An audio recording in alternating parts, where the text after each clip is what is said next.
이라고 부르면서 김건희 여사가 정치공작의 희생자가 됐다라고 얘기를 하고. 그리고 또 하나 자료가 한민수 위원님 요청하신 자료가 있었습니다. 예, 그 자료는 어떻게 됐습니까? 기억하시죠? 그 대담 관련하여 실무적으로 주고받은 내용, 형식은 이메일이든 뭐 메시지든 카톡이든, 예. 네. 실무적으로 협의한 내용. 그 부분은 저희가 이제 제작 과정에서 네. 실무적으로 오간 내용이 밝혀진 외부로 나간 적이 한 번도 없고요. 제작 자율성을 침해하는 사안이라고 생각했기 때문에 그 자료를 제공해 드릴 수 없습니다. 일단 실무적으로 용산 쪽과 협의는 했다는 얘기네요.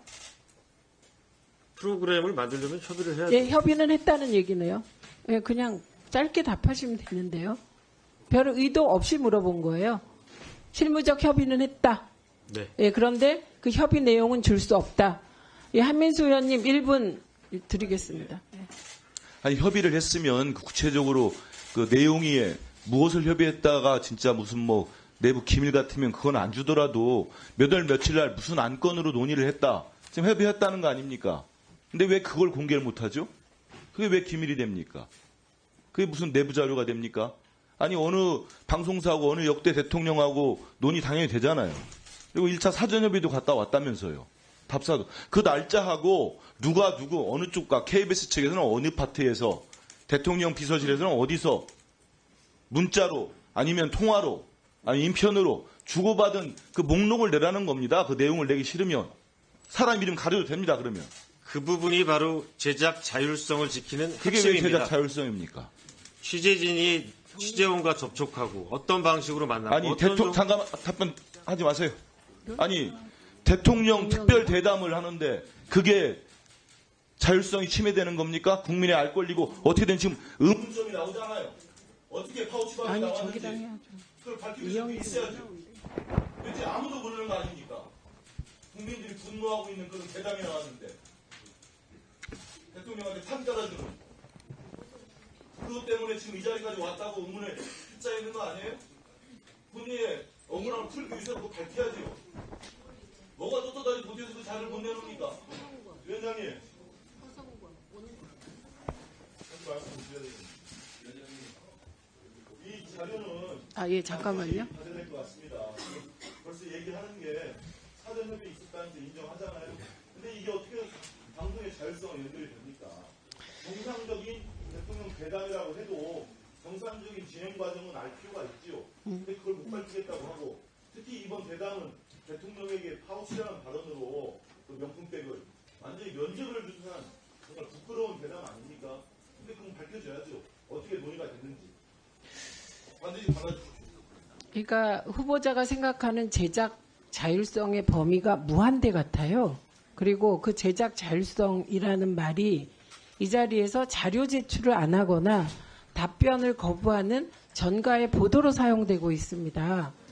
근데 다시 한번 묻겠습니다. 내용 빼고 지금 한민수 위원님 내용은 안 받아도 좋다는 거죠? 목록.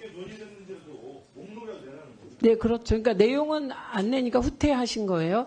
그래서 그 무슨 얘기를 주고받았다. 그 일정이 일지가 있을 거 아닙니까? 그게 왜 문제가 되죠? 그 용산과 KBS가 실무적으로 뭐 매일 협의를 주고받았다, 시간 협의를 주고받았다. 그럼 더 성실하게 일을 잘한 것 아닌가요? 무엇 때문에 그 일지조차 못 내는 건가요? 협조 일지조차 못 내는 이유는 뭔가요? 대통령과의 대담이라서 그런 게 아니라요. 그 어떤 취재원과의 것도 밖으로 나가는 방송과 리포트, 기사로 평가를 받는 건 당연합니다. 하지만 제작 과정에서 취재원이나 실무자가 상대를 접촉한 과정을 공개하게 된다면 앞으로 KBS 기자나 KBS PD가 취재나 제작을 할 때 자기가 접촉하는 내용, 그 모든 게 밖으로 나갈 수 있다고 생각하면 어떻게 자율적으로, 독립적으로 제작을 할 수 있겠습니까? 후보자, KBS 기자가 일상적으로 취재하는 모든 것에 대한 협조 일지를 달라는 게 아니잖아요. 대통령과의 대담은 앞으로 KBS에 다시 없을 거예요. 네, 다시 없을 가능성이 제가 보기엔 90%인데 그걸 왜 일반화시키세요? 우리가 아무리 이 자리에서 국어 공부를 좀 많이 해야 되겠다 이런 발언이 오가지만 지금 그 말이 됩니까? 그건 무차별한 일반화의 오류고요. 무분별한 일반화의 오류입니다. 지금은 대통령이 지금 대담한 게 몇 번인가요? 예, 얼마 안 돼요. 조선일보랑 했던가요? 예, 몇 번 안 돼요. 기억 속에. 찍어서 해요. 예, 그런데 그 과거에 대하여 얼마나 성실하게 준비했는지, 어떤 협조가 오갔는지, 그걸 보겠다는데 그게 무슨 앞으로 있을 취재 자율성을 거기다 연결합니까? 그렇게 논리적 오류를 범하면 매우 곤란하죠. 1분 드리겠습니다. 어제도 예, 한민수입니다. 그 첫날부터 계속 이걸 요구했던 이유는 일단 이렇게 중요한 대통령 윤석열 대통령이 신년 기자회견도 2년 계속 빠뜨리고 국민들이 궁금해하는 모든 의혹들이 불거지는데도 입장을 밝히지 않았어요.